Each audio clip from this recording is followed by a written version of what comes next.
Okay, got it, Hillary. Thank you. I want to welcome you to the Ashby Village Science and Ideas group. My name is Audrey Newman, and I'm standing in for Joe Evinger, who's the coordinator of our group. He is away this month. Our co-host, I went over this before. Thank you, Hillary, for going over all the procedures. I'd like to open with a little information about our group. The Science and Ideas group has about 50 members in Ashby Village and 60 or more regular guests for our programs. We come from varied educational backgrounds, but we share a common interest in science and new ideas. Our goal is to provide experts in a variety of fields to talk to us on their specialties, including some of the latest developments. We get suggestions for topics and speakers from our members, our guests, and our friends. We are very grateful to them for this input, and we would be grateful to you as well if you share your ideas and your connections. Our programs are on the second Thursday of every month and at 3 p.m. and 4 to 4:30. Today, our topic is Out of Africa 3. Our speaker, Roger Newman, is a longstanding member of Ashby Village who may be familiar to many of you. He's been around for a while. He's a retired anthropology and history instructor, most recently at Berkeley City College.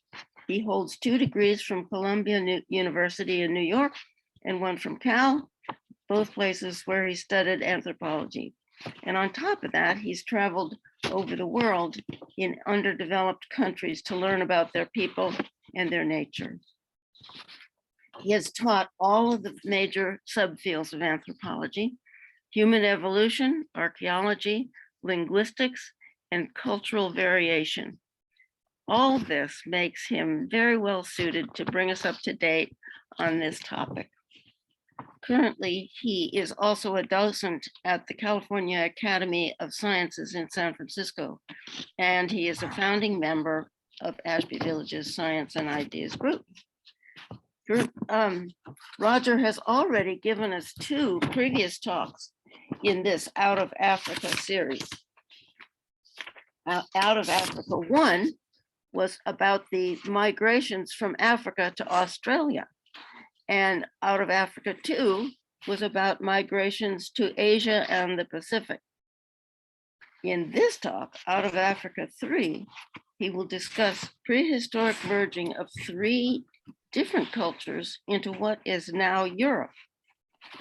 Dramatic new discoveries in prehistoric DNA and comparative linguistics have greatly supplemented archaeological evidence of prehistoric migrations. So Roger, thank you so much for sharing your knowledge on these topics. Okay, well, Audrey, thank you for that introduction.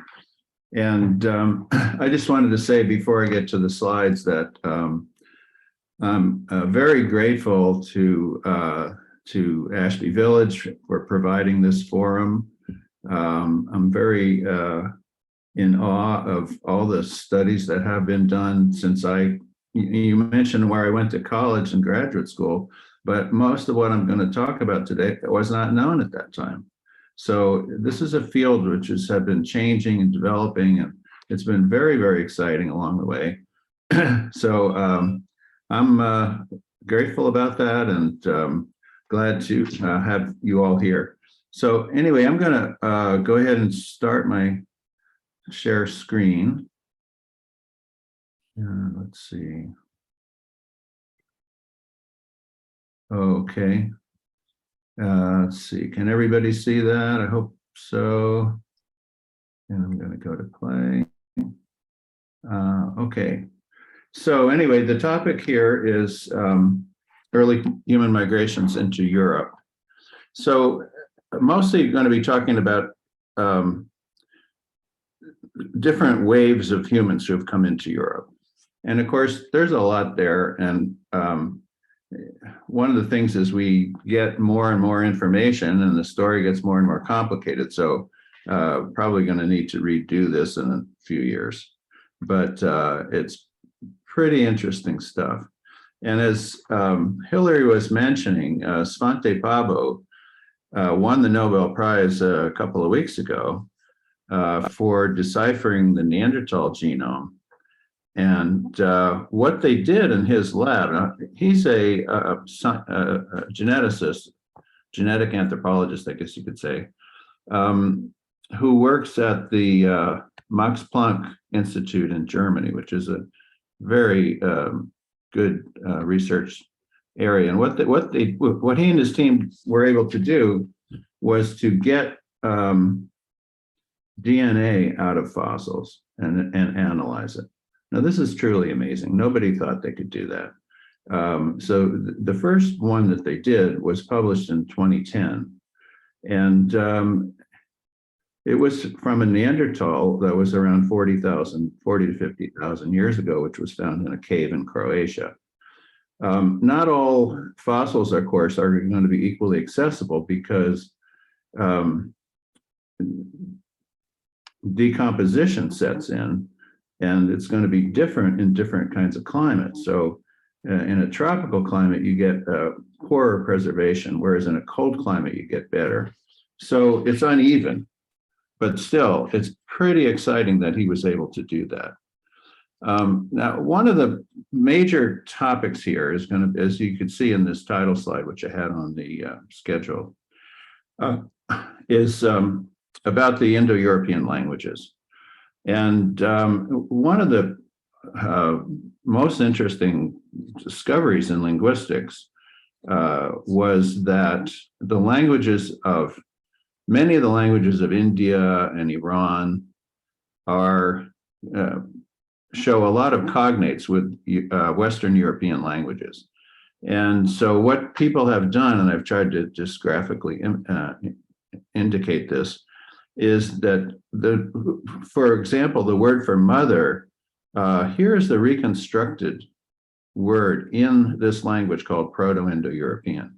Now, Proto-Indo-European is a construction. It isn't like if it were extant today, we would send anthropologists over there to learn it, but there isn't any there, or where is there? That's the question. But anyway, what they do is they compare Old Norse mothir, Latin mater, Greek meter, Avestan mater, and Sanskrit matra, and they try to say what word could they all have come from.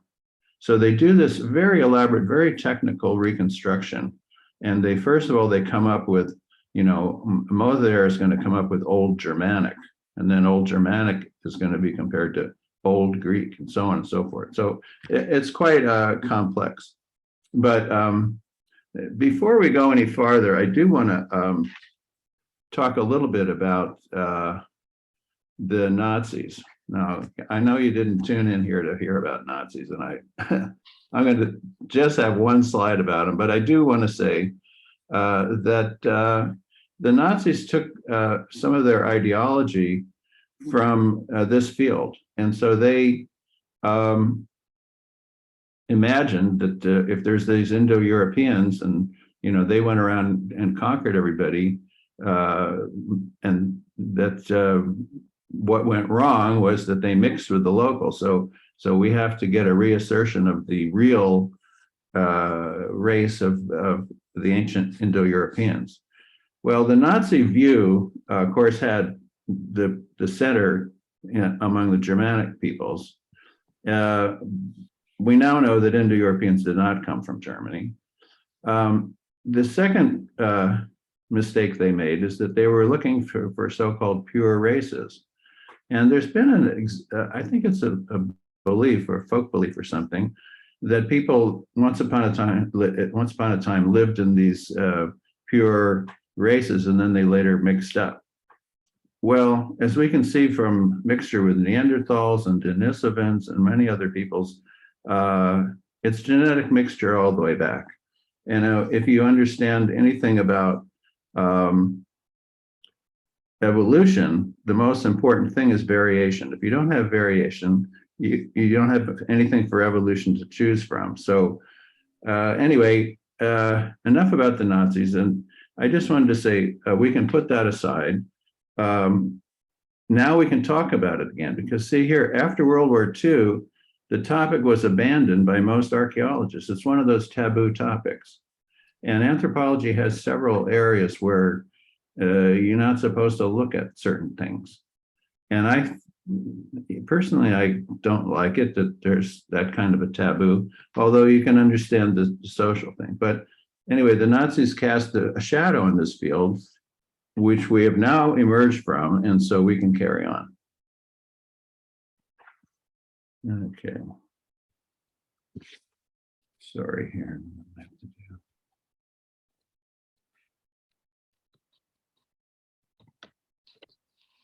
Okay, so yeah, Audrey mentioned the fields of anthropology, and I just want to second that. These are the 4 fields that she mentioned.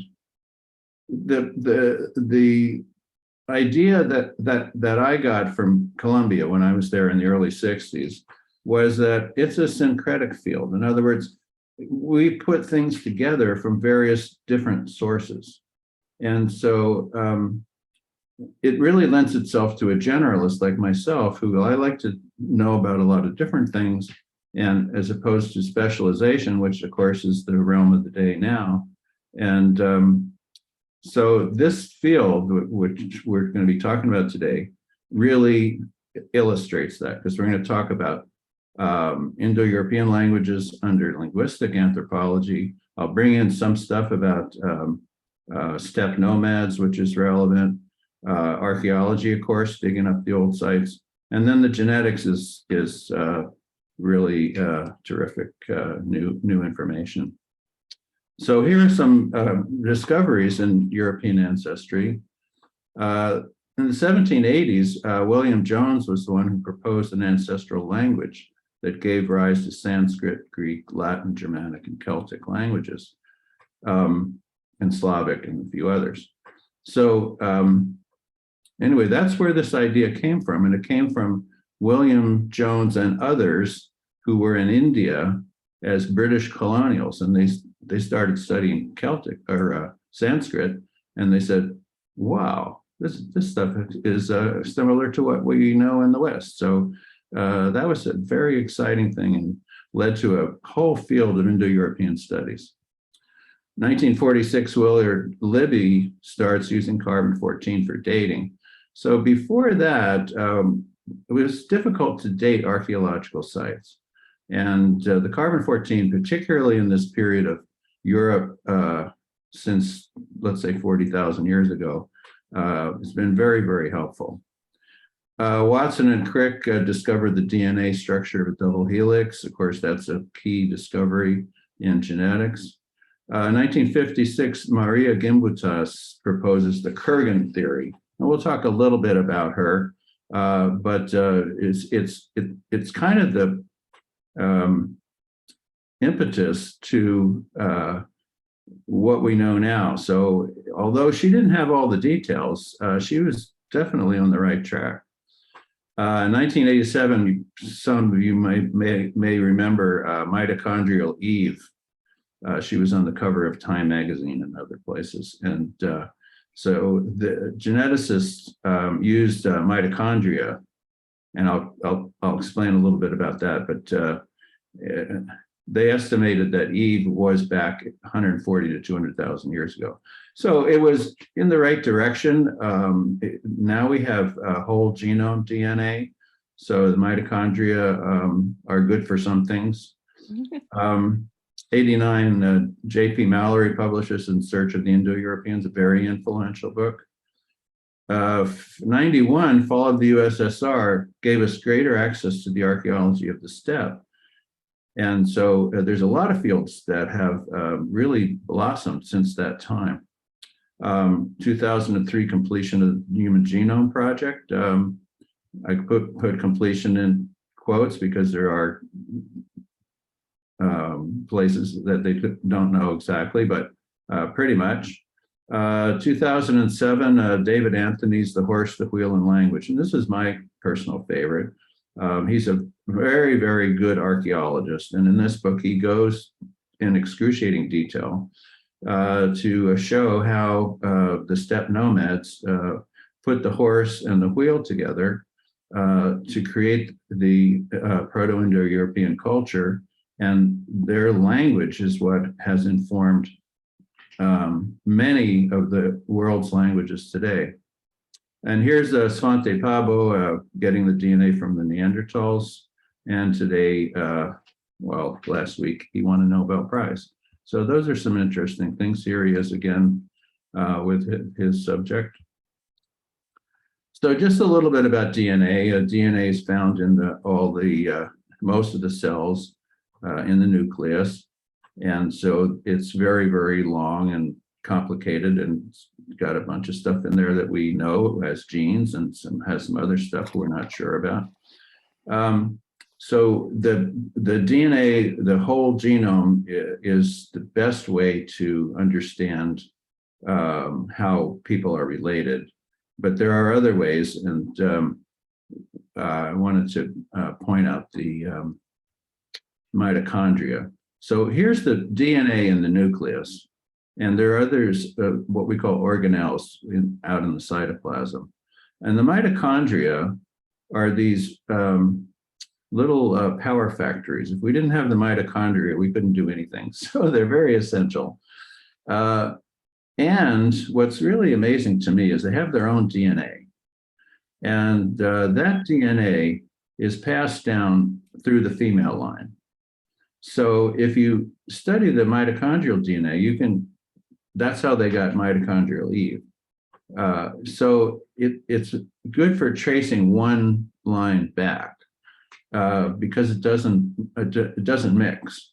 Whereas the DNA of the nucleus, every generation, it reflects mother and father. But your DNA is partly your mother's and partly your father's, and then you pass it down with your partner, and so on like that. So the mitochondrial stuff is important, and so this is a little graphic to show if you're down here that your mother's people and your father's people, and they all contribute to your DNA. But if it's just a maternal lineage through mitochondrial DNA, then it's grandmother or great grandmother to grandmother to mother. So that all comes down in one line. And I should point out, I don't have a slide for this, but the Y chromosome functions like that for males. So we could just say Y chromosome over here gets passed down from great grandfather to grandfather to father. So those are very helpful for certain kinds of problems. Now, the other book I put on your reading list, if you want to look into this further, David Reich has a lab at Harvard, and he studied with Svante Pääbo. He worked with Svante Pääbo on the decipherment of the Neanderthal genome. So he was in on the ground floor with that. And then he came back to Harvard and he created what he calls industrial scale DNA analysis. So his idea was, okay, we could do one. Let's see if we could do a lot. What could we find out? And so his book is Who We Are and How We Got Here. And I think that's kind of a fun title. One of the keys is the clean room technology. Of course, this comes from the manufacture of computer chips. And the problem is that if you're studying this ancient DNA, there's always a risk of contamination. In fact, there is contamination because the researcher is a different species, it's a different branch of the species. And so you don't want your DNA to get in their mix. So they have to use clean room techniques. It has to be very carefully done. And the result, this is as of 2019, so this graph is going up even higher. But this is the total number of consumers tested by genetic testing companies. So I'm sure you're aware of 23andMe, Ancestry.com, and others, and there's a huge demand for this.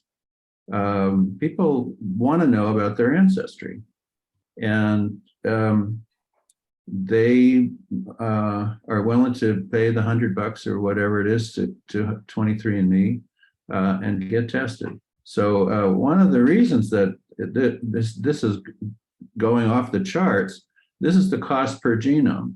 So in 2000, it would cost $100 million. So none of us could afford that. But the price began to drop here in around 2007, 2008.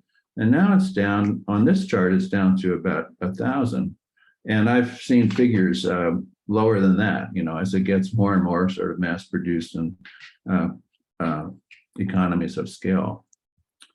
Now, we're talking about not consumer DNA, we're talking about ancient DNA.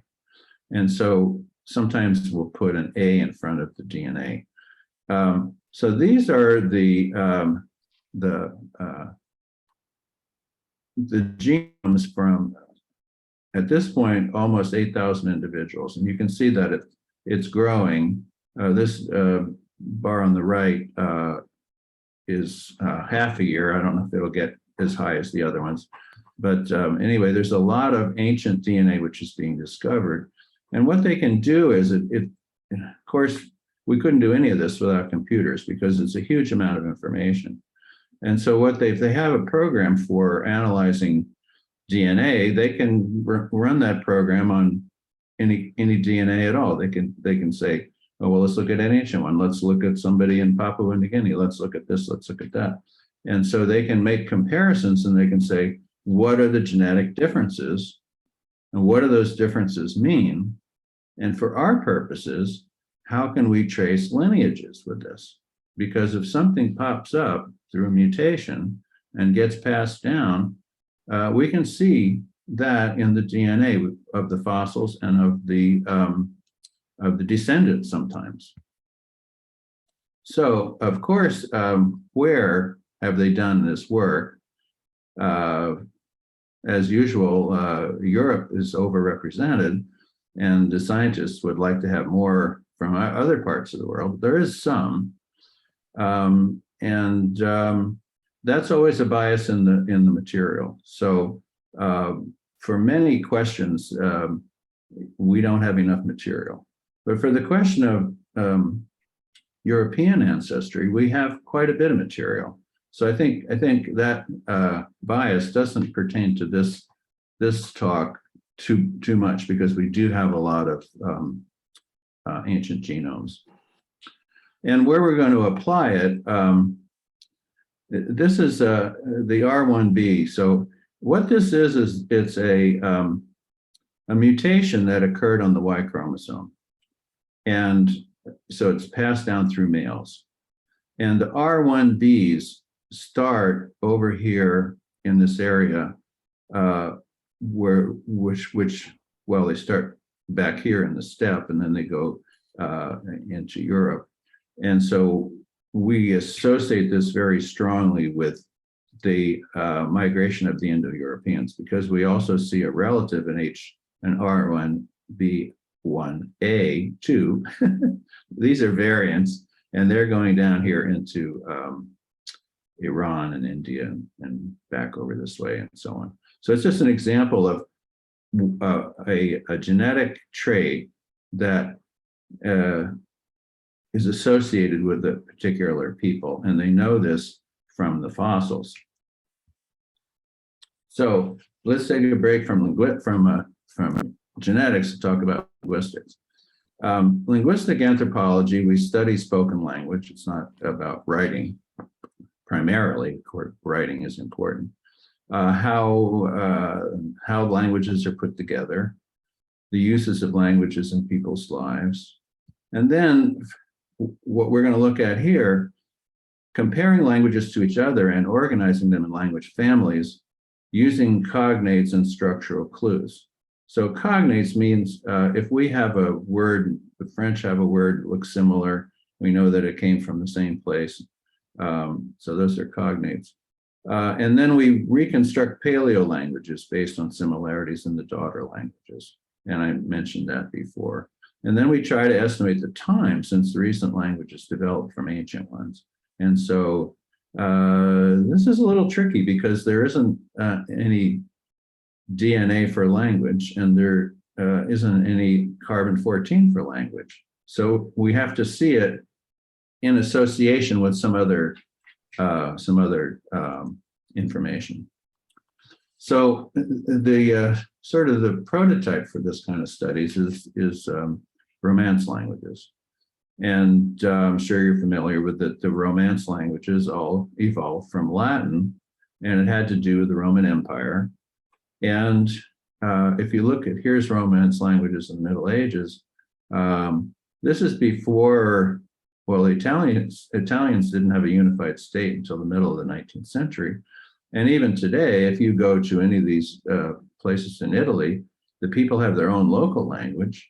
And then they also speak the national Italian language, but where Italian proper is spoken is here in the area around Rome. So we know that these are descended from Latin. And so it helps us because we can study this. It's a historical fact. We have corroborating evidence. So what the linguists do is they say, okay, well, here's the Roman Empire, and that was the spread. But then we set up these charts, which are good for cognates. So, for example, if you say the word for gold is aurum in Latin, and in these other languages, it's you can see here's in Portuguese and Spanish and French, a similar word. So we look at that and then we say, well, how did that happen? And what were some of the patterns of change? And it's very interesting and complex.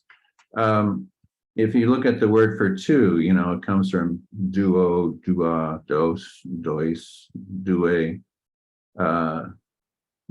de, so on and so forth.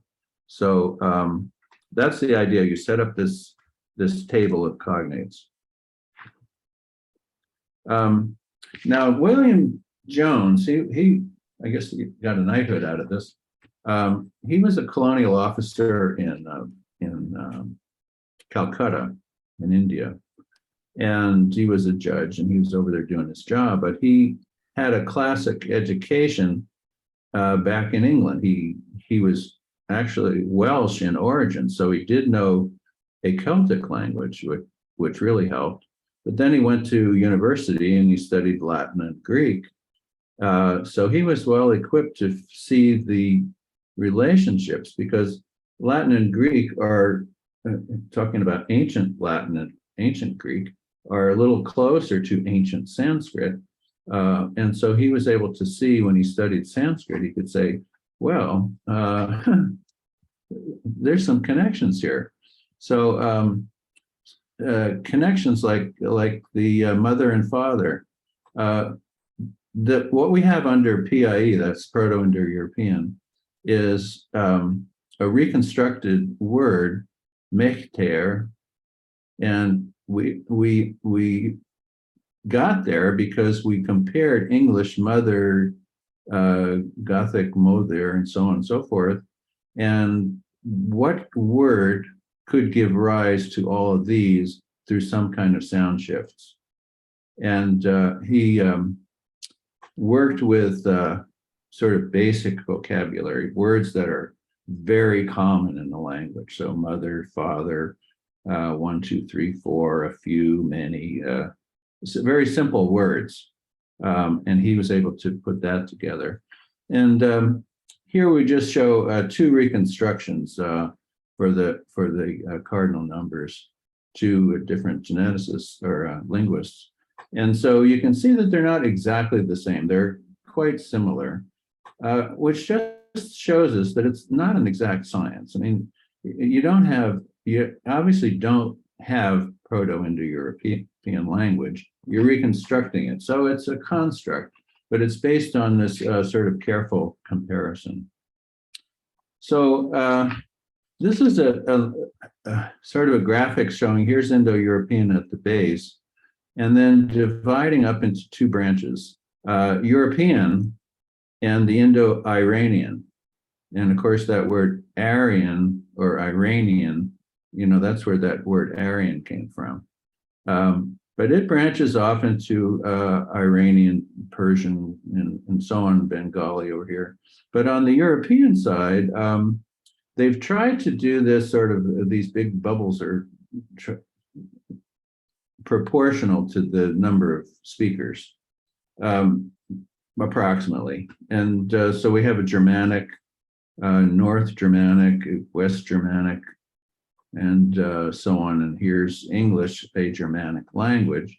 And here is the Romance languages and Slavic languages and Baltic and so on. So you can look around here and find these different languages portrayed as branches of a tree.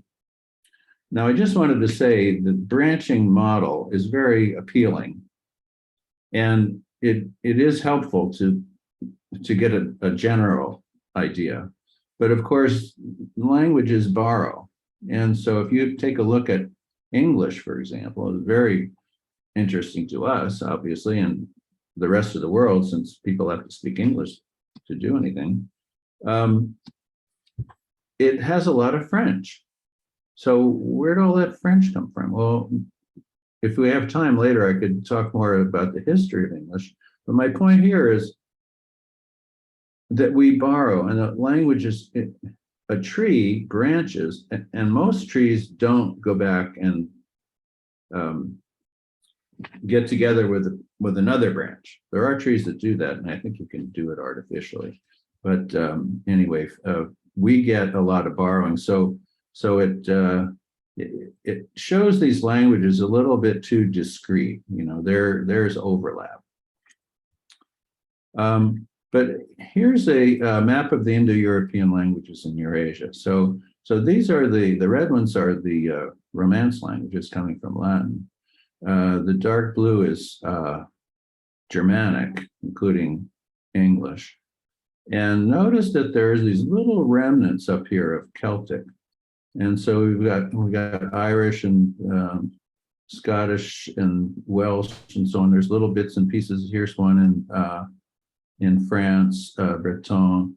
Actually, I don't know if they still speak any of these in Northwest Spain, but Celts were there. And then the Slavic languages are the green ones here. Ukrainian, we all know that's a different language than Russian, right? That's a political question, so when you look at these names, like I was pointing out, Italian is now a thing, but it wasn't, 1,000 years ago or even 500 years ago. So this is as of now, the Russians spreading across into Siberia. The pale green, I think they want to indicate from that it's a lot of Russian speakers in those areas, but they're not predominantly Russian. And then in the southeast here, Persian languages and Hindustani languages and so on. But I guess we could point out the exceptions too. The Basque, you're probably familiar with Basque, it's not related, it's just its own thing. And then you have the Uralic languages here, Hungarian and Finnish and Lappish, and there are some over here. Now, if we take a bigger picture, Indo-European now is the blue. So these are all related. And these other languages are not. So these are the big language families that have been reconstructed. And I find this endlessly interesting because how did they get to where they are? And one of the ones I wanted to point out is that Turkic. These languages came with the conquests of Genghis Khan and his Turkish allies in the second millennium AD. So starting in about 11 or 1200 AD, they started conquering across the place. And then the Ottoman Turks ended up with Anatolia. Now, it hasn't been Turkish for very long. I mean, several hundred years, but not deep history. And before, they had Indo-European languages in there. So you can kind of reconstruct movements of peoples, some sort of conquest or taking over or something. Another one that I find fascinating is this Austronesian. These are languages that came from Taiwan down into the Philippines, Indonesia, and they have an outlier over here in Madagascar. So how do they get over there? Well, I don't think they swam. I think they probably took a boat, but it's interesting because all this stuff is prehistoric. We don't necessarily have records. So countries with the majority of speakers of Indo-European languages. This is pretty amazing. I mean, yeah, Audrey, you got a question? Well, a question arose on the chat, and it said it was related to your previous slide, I believe. Did all of these language families arise at the same time? Oh, well, it's hard to say. We have, in some of the languages, we have more history. For example, in Afroasiatic, history started with these ancient Semitic languages, for example, and Coptic and things like that, has greater time depth because we can start farther back. So we know what those early Semitic languages were like, whereas we don't know anything about the early Germanic languages. And so it's an artifact of the information that we have available. So, but it does bring up the question of how fast the languages change. And you can go back several thousand years, let's put it that way. It's variable from one to another, how conservative they are, and also and how well we're able to study it. So Indo-European languages have spread all around the world. You know, the African languages, of course, they have their own languages, but they're also, these are countries with an Indo-European minority language with official status. So in many countries, English is one of the official languages, or it's a recognized language, which is useful, of course, in commerce and so on. The one that I find amazing is the Philippines. You know, the Philippines had all these languages, still do. You know, every island has at least one different language that they all speak. And then they have their national language, which is Filipino, basically Tagalog. But now all the kids, when they go to school, school is in English.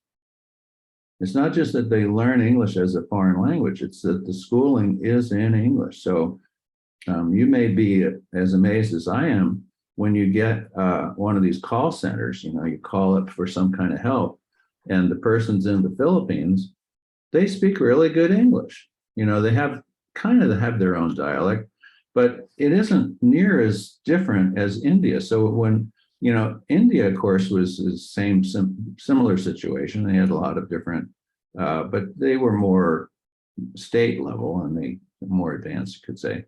But there is an Indian English which evolved out of the colonial period, and many people, all the educated people in India speak this Indian English, but it doesn't mean that we can understand it. You know, so when you get a call center person in India, it's a more difficult.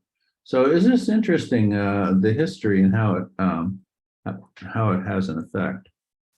So a little bit about geography. Europe is sort of a peninsula on the far western edge of Eurasia.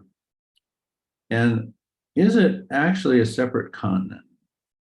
And I would argue that it's geographically, it's not a separate continent. Culturally, I think is why we call it that, and politically, but I don't think we could say geographically, because what are the boundaries? Now, the best boundary is the Caucasus Mountains. That's considered to be a boundary between Europe and Asia, and it's a pretty big chain of mountains, and it's really interesting to see what happens there. But that's a good one. But over here, the Bosporus between Asia Minor and Greece, there's a place that's only half a mile wide through there. So that's not a very effective boundary. The Ural Mountains, they don't go all the way to the Caspian. So it's not a very strong barrier for people to move across. So is it a continent? I guess we have to say that it is because people say it is. But the other thing, let's take a look at these rivers. The one that I want to point out is the Danube. It arises over in the Alps and the Carpathians, and it goes over to the Black Sea. And this has been an avenue for people to move into Central Europe for millennia. A very important river passage. On the north side of the Black Sea, we have the Dniester, the Dnieper, and the Don, and these all flow into the Black Sea and others. These are the main ones. So people can move up in river valleys and so on. The Volga coming into the Caspian, also a very important river in this period that we're going to talk about. So how do we like to talk about it? Not so much in political boundaries like we have today. This is the major biomes of the world, and I just want to go through these. Tundra, these are European terms that were developed and get used somewhat over here, but not too much. But tundra is where you have permafrost and low vegetation. The taiga is the forest, a boreal forest, and one of the biggest biomes in the world. And then south of that is the steppe. And the steppe is a grassland. So it's got very seasonal rain is the reason for that. It's a temperate zone. But when it rains, it greens up, and when it doesn't rain, then it dries up. But it's a grassland. If you have a grassland in the tropics, you call it a savanna. So this is savanna, for example, in Africa. But notice the similar biomes over here in North America. So we got the taiga, we got the steppe. The steppe over here, we call it the Great Plains. And we're going to see a lot of similarities between the Great Plains and the steppe. So these are much more significant in talking about it than if you look at a political map. Okay, you got these different countries, but that has a lot to do with who won a battle of whatever, and is Turkey in Europe or not? Istanbul is in Europe, so. But the part I wanted to point to is the steppe that's north of the Black Sea and the Caspian, because this is where we think that the Indo-European people came from, and it's a grassland. So they were steppe pastoralists before they moved, and so a lot of these names, unfortunately, are very well known to us today because the Russians are bombing them. Zaporizhia, Donetsk, Mariupol, Kherson, Odessa, and so on like that. So we've all gotten a little bit more conscious of the geography, but physically it's part of the steppe, and that's where we're going to focus. This is considered the homeland of the Proto-Indo-European people. And so they're migrating into Europe. I mean, it's simplified, of course, they're not tracing every group, but they do move into Europe and have a very strong impact, including passing down their language. So we're going to just now go into quickly the different groups that have come into Europe. The Upper Paleolithic hunter-gatherers, these are your Cro-Magnon man and stuff like that. So they're the first sapiens in Europe about 45,000 years ago. They encountered and interbred with Neanderthals for about 10,000 years. So we got some Neanderthal genes from that. They lived in mobile hunting bands that moved with climate change during the ice ages. Cro-Magnon man used Aurignacian tools. There are several different tool industries that the archaeologists recognize by the style of their flint blades. Having bow and arrow was really important, sewn clothing. And then the cave paintings, which we'll take a look at. But this graphic shows the divergence of the different hominid lineages. So this is the ancestral, we can call that Homo erectus. And at around 800,000 years ago, it branches, and our line continues, and the branch over here goes to Neanderthals and Denisovans. These are the ones that were found in a cave in the Altai Mountains, which we talked about in Out of Africa too.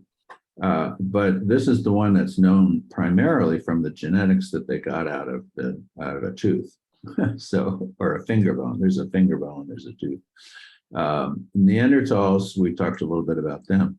And so they branched a little more recently from each other. And then we can see the crossing over with some of these sapiens groups. So European, Western Asian, they do get some Neanderthal. And so Europeans generally have around 2% Neanderthal genes. The East Asians and particularly the Oceanians have more of the Denisovan, so up to 6%. Now, Oceanian mean people of New Guinea and Australia. They have up to 6% Denisovan genes. And this, the red here is sapiens. So at around 200,000 or a little bit more, now some new studies are suggesting maybe up to 300,000. They migrate out, and then here they are coming into Europe at about 40 or 45,000. So the Neanderthals were already there. So, you know, Neanderthals preceded us. This chart this map was produced before they knew about the Denisovans, or they have them over here. But Homo erectus, our ancestor, was in this area too. But just to show there were hominids, close relatives, living out of Africa before we did. And the glaciation, this shows the maximum glaciation, but the glaciers came and went. And so human evolution is really a product of the ice ages. And we need to see the effects of that. So timelines here. Prehistory and history.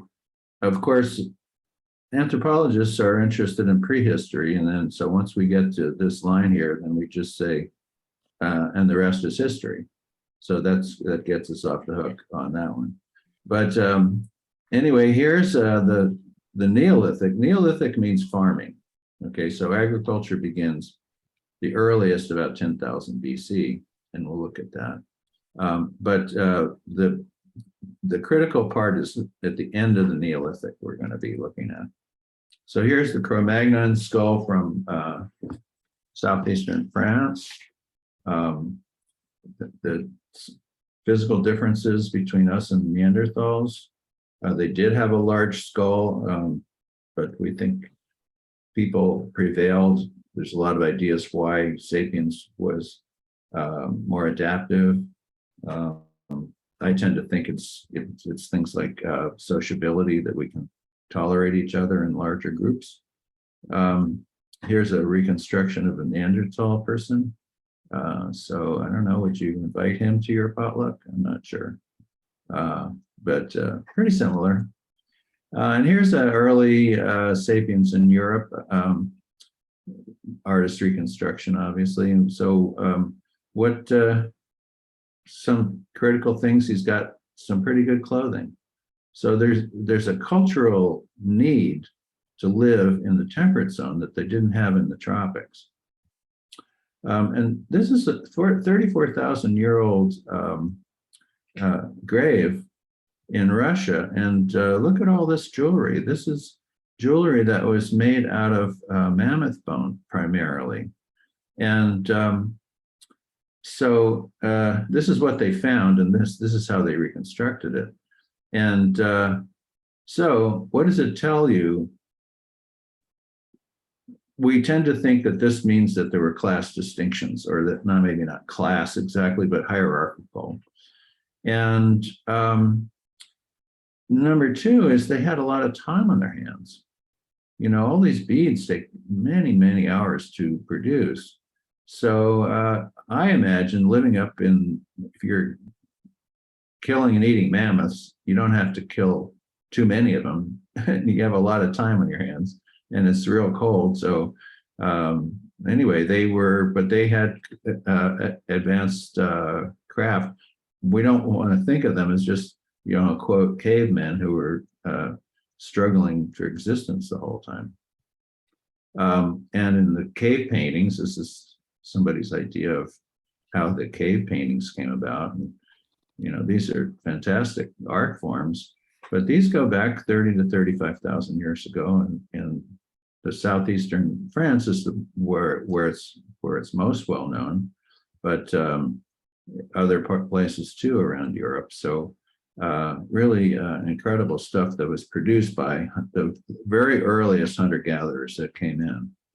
And they made these Venus figurines, and we don't really know the function of these things, but you know, is it early porn? You know, is it some kind of fertility magic?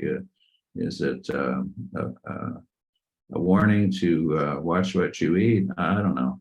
But I think clearly in those days, a fat woman was a good thing, because that meant that she could nourish babies. And so if you don't have enough to eat, you're not going to have as many babies. So I don't know. Those are some ideas. And this is the spread of Aurignacian culture. So you can see it really got around quite a bit. And this is all Upper Paleolithic. Now, transition to farming. So the first farmers came into Europe from the Middle East about 10,000 years ago. And the routes that they took in the Mediterranean and up the Danube are the two major ones. And this is this question that has been bothering people for a long time. Was it the people who moved, or was it just that the hunter-gatherers got the idea? You know, like maybe they looked across the river and they said, oh, these people are growing crops. Or maybe they, you know, marry somebody from that and learn the techniques. Well, the genetics is telling us that it's mostly that the people came in and took over. And so the hunter-gatherers were marginalized. But there was some genetic admixture, and I'll show you a chart about that. So early farming sites, the one we're concerned with here, of course, is in the Fertile Crescent. And if you look here, it's in the uplands. It's not down in the valleys of Mesopotamia. And all these sites are early farming villages, because the farming enables a more sedentary lifestyle. And you could argue that it requires a more sedentary lifestyle, because you have to stay put to guard your crops. You know, somebody else is going to come in and take them. And Çatalhöyük is a place Audrey and I went several years ago in Turkey. I just wanted to show you, here it is in southern Turkey. And this is what they've reconstructed, how it was. So this is kind of like southwestern U.S. Pueblos a little bit. You come in through the roof and stuff like that. So little apartment house. So here's the time line for farming spreading into Europe. And so you can see it's got a fairly regular, it takes quite a while to get up into northwestern Europe. But here's its origin, and it's also spreading up here past the Caucasus. So there are ways through the Caucasus. It's not a total fortress. And probably most famous for the farming sites are these megalithic structures. And this is one that was revealed recently. You may have seen in the news that it was at the bottom of a lake in Spain. And I don't know when they built this dam, but I know nowadays if you're gonna flood an archaeological site, you have to document it. But what's amazing to me is this reservoir is filled up for many years, and now in the drought, this sort of mini Stonehenge is coming up. But anyway, the megalithic period, about 3000 BC, it occurred during the end of the Neolithic, before the Bronze Age. So now steppe pastoralists, here come the Indo-Europeans. So this is the steppe belt, and it goes all the way with a few interruptions. I mean, you've got the Altai Mountains here, but into Mongolia. So the steppe is a pretty long area. And for most of prehistory, it was an impassable barrier because it's very dry. There are rivers, and so people could live along the rivers, but they couldn't go out onto the grassland very well because nothing to eat, nothing. I mean, there's animals out there, but you don't have water. But with the domestication of the horse, about 3600 BC. So this is relatively recent compared to a lot of things. The horses were domesticated there, and they were paired up with the wheel. And once you had wagons, you could go out onto the steppe and carry your water and carry your supplies. So African wild asses may have been domesticated earlier, but they're not as good of an animal. A horse is a really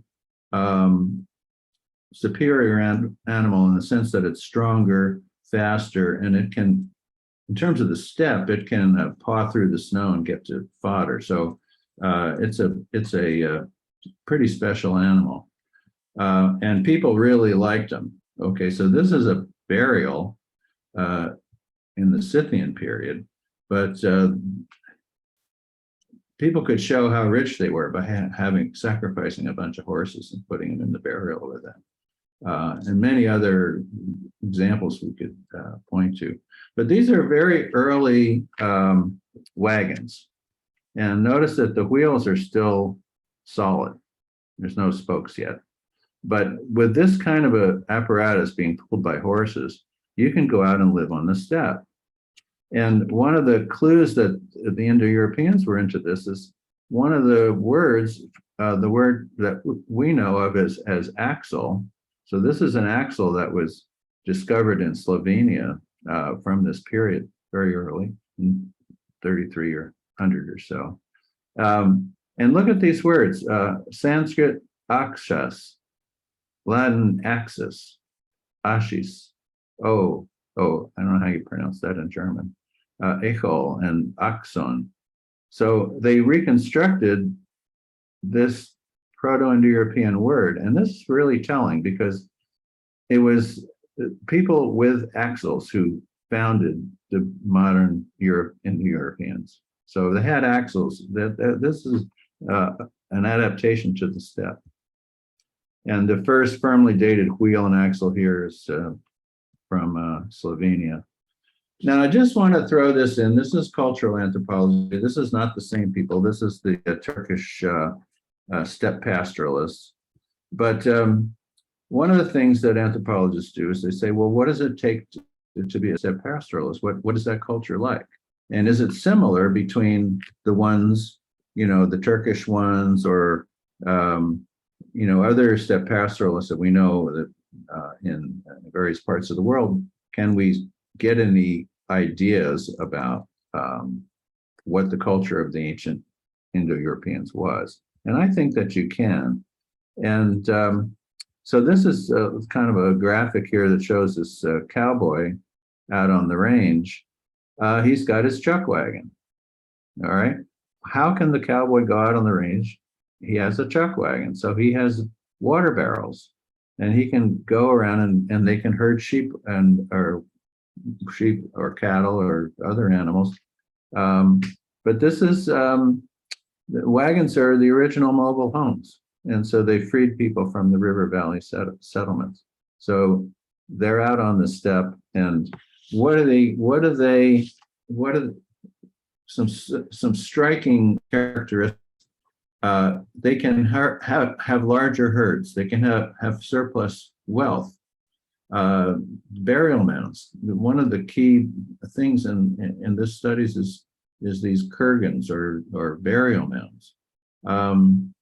And strikingly, the archaeology of this period is of these grave mounds. It's not habitat. It's not villages. They don't live in villages. So we don't have that kind of archaeology.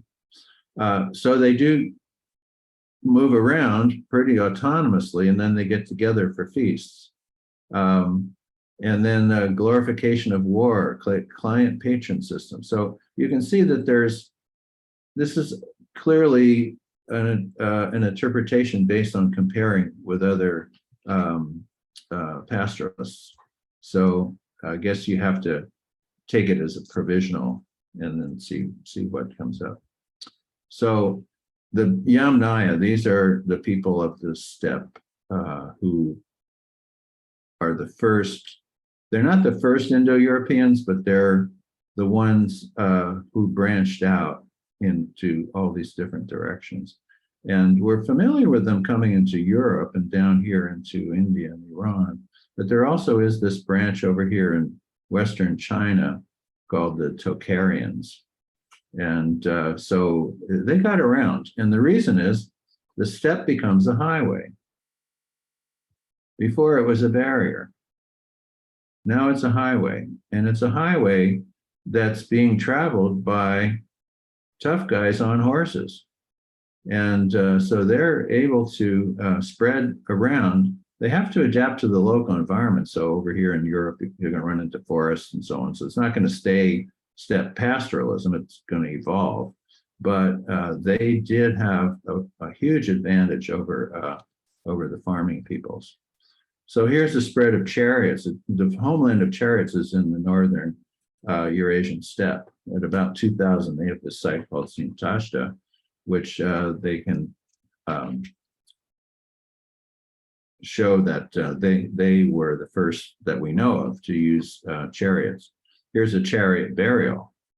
So yeah, Audrey, did you have a question? Audrey, you got to unmute yourself. Unmute yourself. There you go. Question Yeah. about the name Yamnaya. And this is a pretty old culture, right? And Yeah. how do we know that their name was Yamnaya, and how did they get this name? Or did they call themselves Yamnaya? Well, of course, we don't have any idea what they called themselves. No.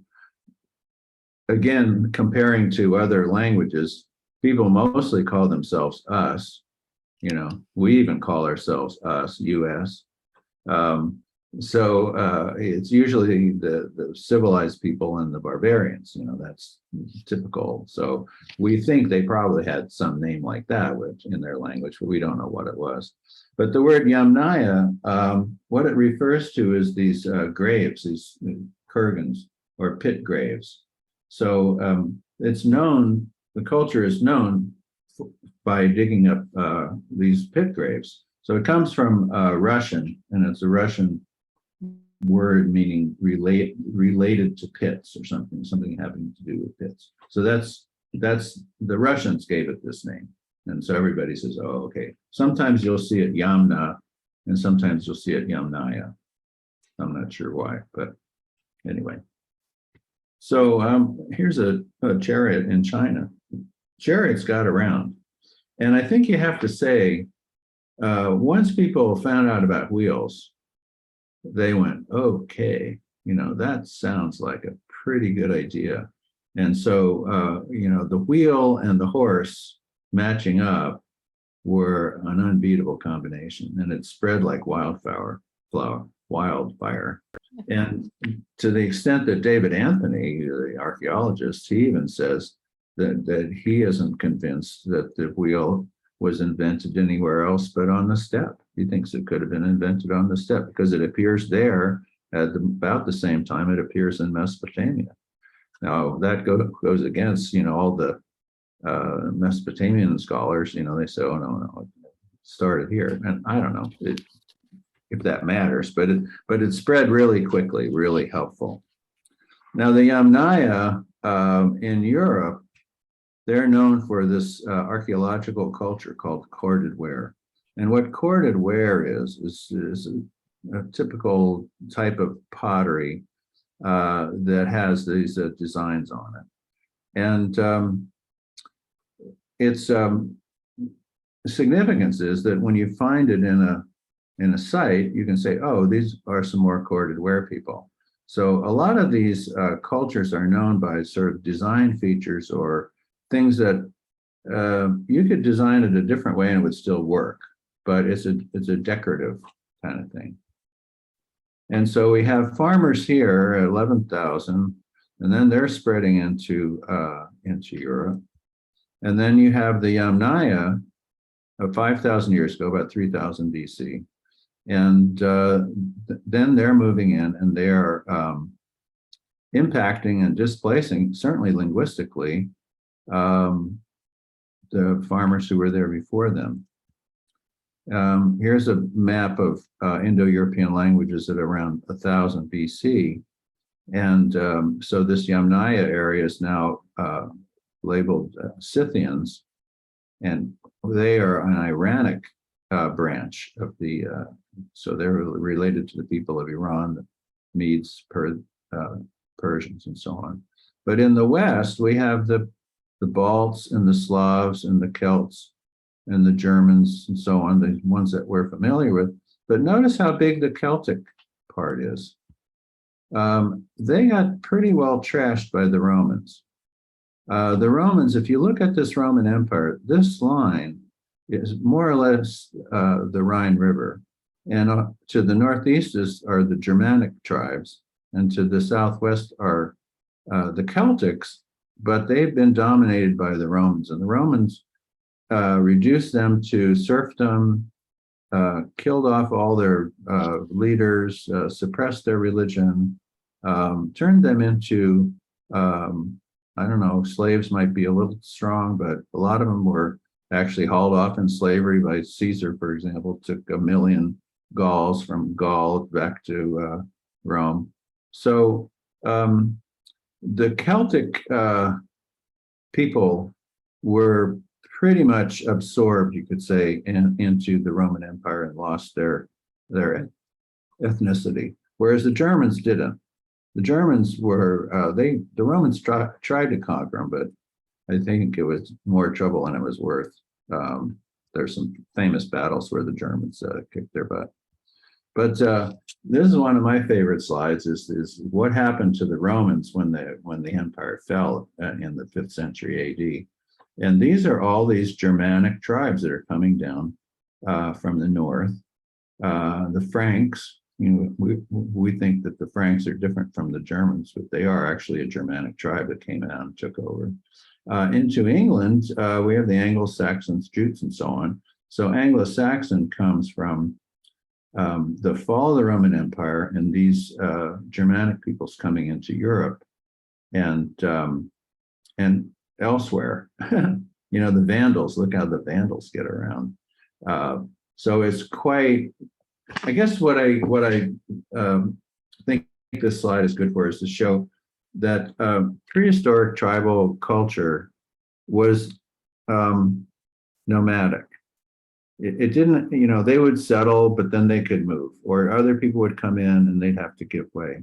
So we like a nice orderly world where there's this country and there's that country and we control the borders, sort of. But in this period, they obviously were not controlling borders, and these various peoples came down and wreaked havoc. So the upshot of all this are several European populations. So this is the genetic contributions in modern human populations. So we've got three groups. The early Neolithic, which are the farmers. We've got the Western European hunter-gatherers, which is this ancient strain going back to 40,000. And then you've got the Yamnaya. And so when they do genetic studies in these countries, what they find out is that the Yamnaya are strongest here with the Norwegians, Lithuanians, Estonians, so in the northern part of Europe. And as you get down into this into France and Southern Europe, the Yamnaya genetic contribution starts to wane, and it's more preservation of the farmers. So, but of course the hunter-gatherers are getting squeezed out, but you see a strong hunter-gatherer element here. But I think the point of this is that it's a mix. It's different kinds of mix. Different places have different percentages, but it's pretty much mixing. And of course, we're still mixing. You know, there's refugees coming into Europe. They're under a lot of pressure, and of course, it has ramifications for their politics and their cultures and so on. So refugees aren't going to go away, and migration isn't going to stop. So that's just the way it is. And then also we have to point out that these are Roma children, formerly called gypsies because people thought they came from Egypt.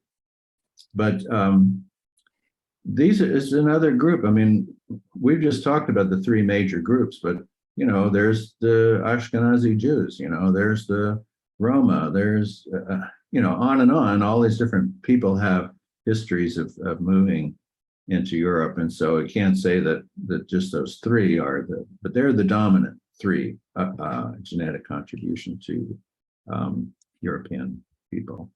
And so the upshot is you've got a lot of different people there, and we have some idea about where they came from and so on, but stay tuned for an update.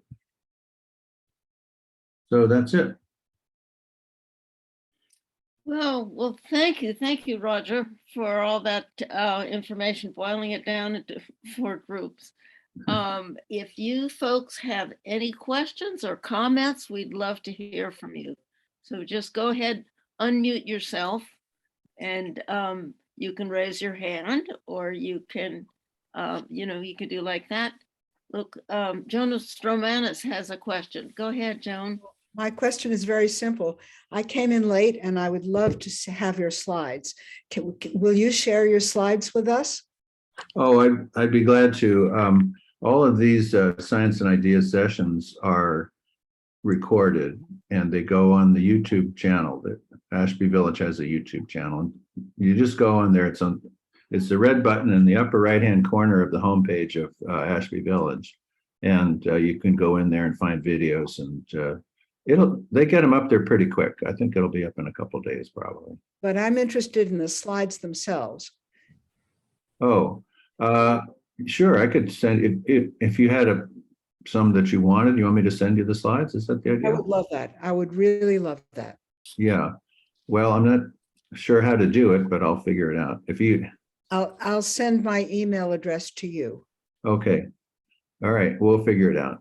Joan, do you have what is that little airdrop thing that You could airdrop between computers, maybe something like that. Yeah, Don't know what. Yeah, we'll figure it out. Hillary will figure it out. yeah. Go Hillary. Yeah, Um, Naomi. oh, thank you. Such a fascinating lecture, Roger. Thank you. I wonder, a few years ago, I read the book, The Dawn of Everything Mhm. by Graeber and Wengrow. And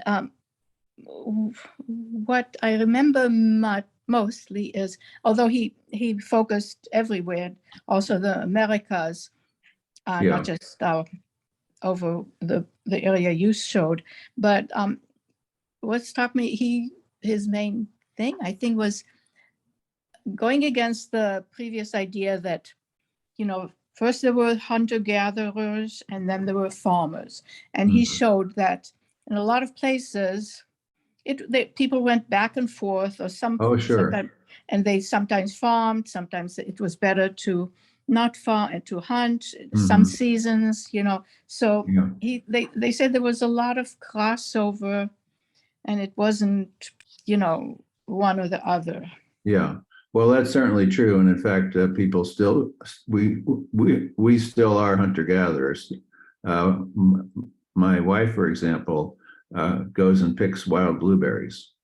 So that's hunter-gathering. And so, yeah. And it's been, like you say, I think farming has been a mixed blessing. There's a lot of things that we gave up to be settled farmers.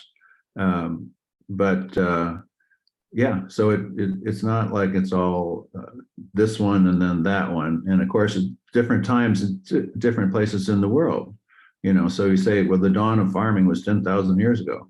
Well, that might be true in Fertile Crescent, but it's not true in California. California, the dawn of farming was the 1770s when the Spaniards arrived. So, it's different times in different places. But he said there were also people farming. He talked a lot about California, the tribes there, and some were used completely different governments and ways of living.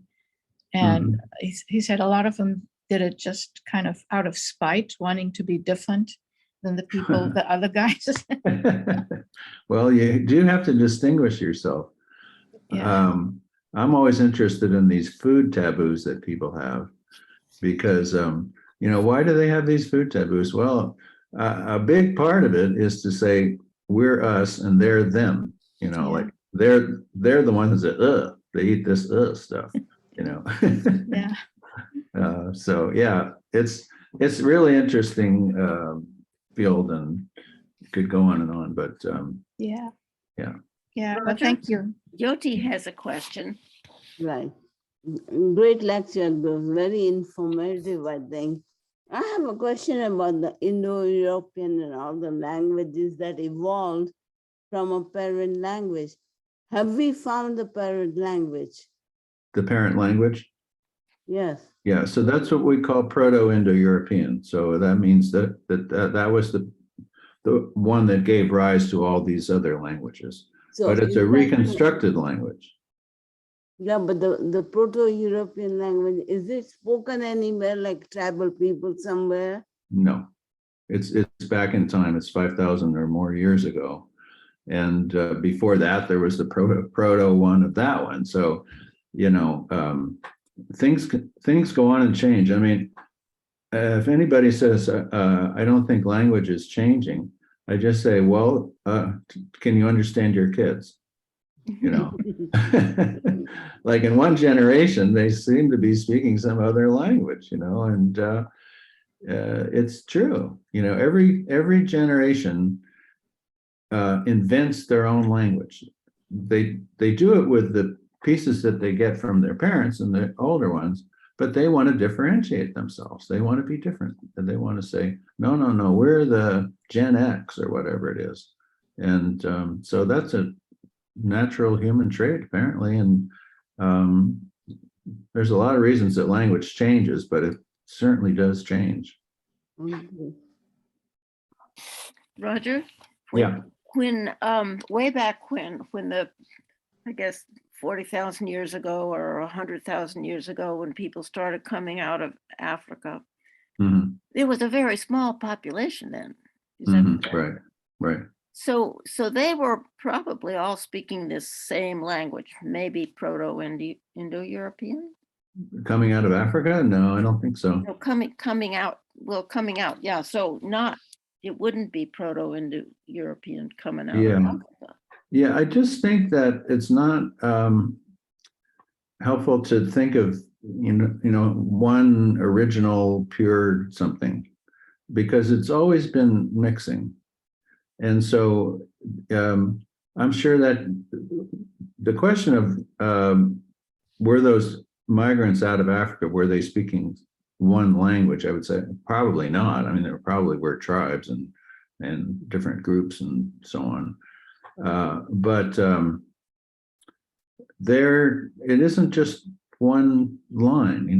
There's all these lines, and they meet up with Neanderthals, and they meet up with Denisovans, and then so it's a matter of mixture, recombination, a temporary. I don't know why we have this fixation with permanence. We seem to want things to sort of settle down and just be the same, and things don't settle down and be the same. They're always changing, and languages are a big part of that. And the language has to reflect the reality of the people that they live in. So yeah, but we'll never know. That I shouldn't say that, because look at what they discovered with the DNA. It's unlikely that we'll ever be able to figure out the proto language, because and people have tried. There's this guy Greenberg who was studying down at Stanford for many years, and he came up with these classifications which combined some of those language families that I showed you. But a lot of that is kind of, you have to make some logical leaps that aren't obvious. And so it's not popular nowadays. Nowadays they say, no, you can't do that. So we'll see what the linguists come up with. But after 6,000 or 8,000 years, the language has changed so much that it's probably unintelligible, or it's distinguishable from other language families. Let's put it that way. One branches off this way, one branches off that way, and they go on and develop.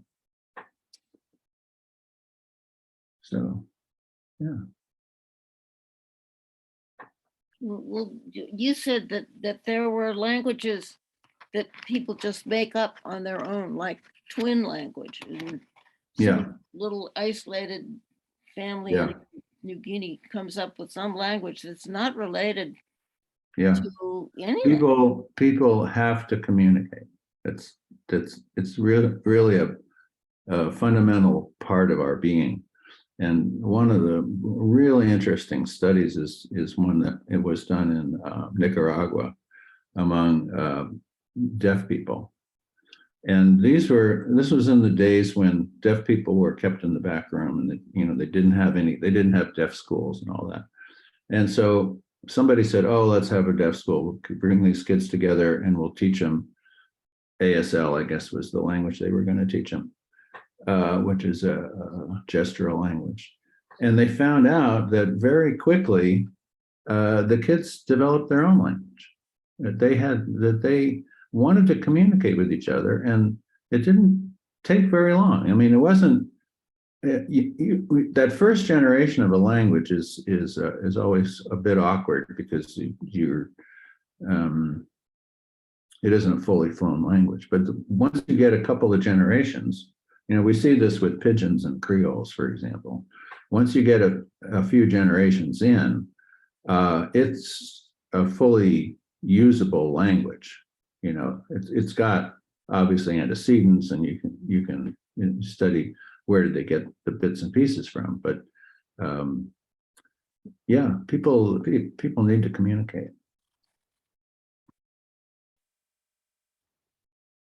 Okay, well, I think we kind of beat that one to death. I just want to say I'm very glad to have had this opportunity to put this together because, as I said, a lot of it is new stuff, particularly the genetics. And so putting together a talk like this forced me to go back and say, well, what have they figured out in the last few years? And it's really fascinating that